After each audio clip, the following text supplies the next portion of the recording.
Bonjour, nous sommes le samedi 25 mai 2024 et nous allons parler de la bonne nouvelle, puisque le président Emmanuel Macron se dit prêt à débattre avec Marine Le Pen avant les élections européennes. Donc, après le Premier ministre Gabriel Attal et le président du RN Jordan Bardella, qui est candidat pour les européennes, c'est au tour du président de la République et de Marine Le Pen. Bon, à mon avis, il a été briefé par. Il a été faire le tour du monde, là. Il est parti en Kanaki, Nouvelle-Calédonie. Il a pris un petit bol d'air frais. Il dit c'est bon, je suis prêt. Grâce à Jean-Mimi, Jean-Michel trop vieux, hein, qui l'a briefé. C'est bon, tu peux le faire. N'oubliez pas de vous abonner pour plus de news nationales, européennes et internationales sur ce monde merveilleux dans lequel nous vivons. Emmanuel Macron se dit prêt à débattre avec Marine Le Pen avant les élections européennes. Quel intérêt de ce débat? C'est parce que dans les sondages, ils sont les deux suivants, qui sont Valérie Hayer et Raphaël Glucksmann, qui sont coude à coude. Même eux deux réunis, dans les sondages, ça vaut ce que ça vaut, ne font pas jeu égal avec Jordan Bardella. Pour accepter cette proposition, Marine Le Pen a exigé samedi que le chef de l'État s'engage à démissionner ou à dissoudre l'Assemblée nationale en cas d'échec de la liste Renaissance aux élections européennes. Qu'est-ce qu'un échec? Emmanuel Macron se dit prêt à débattre maintenant avec Marine Le Pen. Oui, parce que c'est dans les élections, c'est dans 2 semaines. Le 9 juin.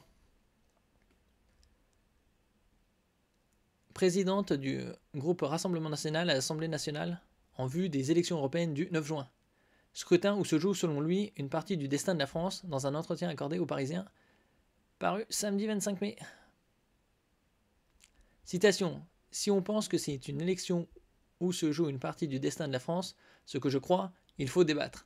Je suis à sa disposition, la balle est dans son camp, a déclaré le chef de l'État interrogé à bord de l'avion qui le ramenait de Nouvelle-Calédonie. Donc il est parti de l'autre bout de la planète pour voir les dégâts, dire quelques phrases par-ci par-là, passe-partout, et pour nous dire qu'il est prêt. Super. Après l'élection, ce débat n'aura plus d'intérêt. Je suis président de la République, poursuit-il. Si le président de la République, qui est le chef de l'État et non le chef de la majorité, descend dans l'arène électorale, alors il doit s'engager à en tirer les conséquences, a aussitôt réagi Marine Le Pen sur X. Je débattrai donc contre Emmanuel Macron s'il met sur la table sa démission ou la dissolution de l'Assemblée nationale en cas d'échec de la liste Renaissance. Vous jouez au... Qui tout double. Regardez-les de près. Elle s'est précédemment dite ouverte à un face-à-face réédition de ceux intervenus dans l'entre-deux tours des présidentielles de 2017 et 2022, mais seulement après les élections européennes en septembre. Oui, de toute façon, Marine Le Pen face à Emmanuel Macron, c'était 2017, elle passait pour une bouffonne. La possibilité d'un débat entre la présidente du groupe du Rassemblement National à l'Assemblée et le président de la République avait été évoquée ces derniers jours dans la presse, alors que la liste macroniste emmenée par Valérie Hayer est largement distancée dans les sondages par celle du RN. Et oui, il faut que Gabriel Attal et Emmanuel Macron, viennent au secours de Valérie. Il faut la tenir par la main, il faut l'encourager. Elle est paumée toute seule. Selon différentes enquêtes d'opinion, le Rassemblement national recueille de 30 à 33% des intentions de vote à 15 jours du scrutin, devant la majorité macroniste autour de 16% et la liste PS Place Publique de Raphaël Glucksmann donnée entre 14 et 15%. Donc 14 plus 16, 30. À eux deux, ils égalent Jordan Bardella. Et encore avec des difficultés. Mais je n'ai jamais cru au sondage. On verra le 9 juin. Bah, évidemment, le sondage s'est fait auprès d'une population soi-disant représentative de la France, regroupant quelque chose comme 1000 personnes. C'est relativement ridicule. Mais je n'ai jamais cru au sondage, oui, dit le chef de l'État, exhortant toutefois les Français à se garder des candidats lepénistes. Réveillez-vous et regardez-les de près. Ce qui me frappe, c'est à quel point ce parti politique change d'avis tout le temps. Il voulait sortir de l'euro, ensuite il disait qu'il n'appliquerait pas les traités, là ils ne disent plus rien de ça, c'est fou. Comme sur la Nouvelle-Calédonie. Pendant des années, ils ont dit aux gens, avec nous, vous resterez français, le corps électoral sera totalement dégelé. Et là, ils ne veulent même plus respecter les accords de Nouméa, quand ça chauffe, ils tournent Cassac, ajoute-t-il.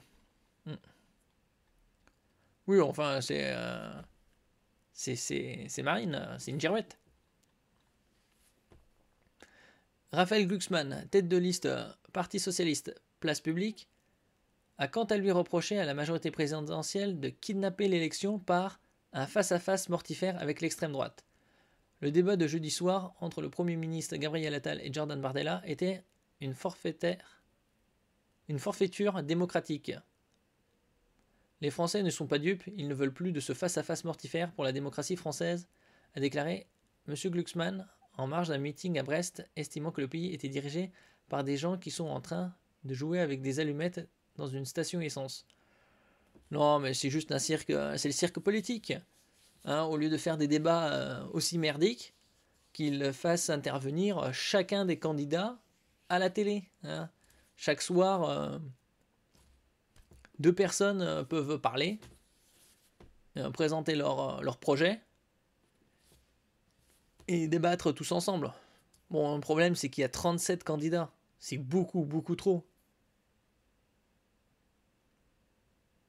Pour contrecarrer une liste qui est aujourd'hui en 3e position, ils sont prêts à faire monter en permanence l'extrême droite, à mettre en scène le fait que Madame Le Pen serait la seule opposition au pouvoir actuel, a-t-il ajouté. Enfin, opposition, c'est juste un autre camp.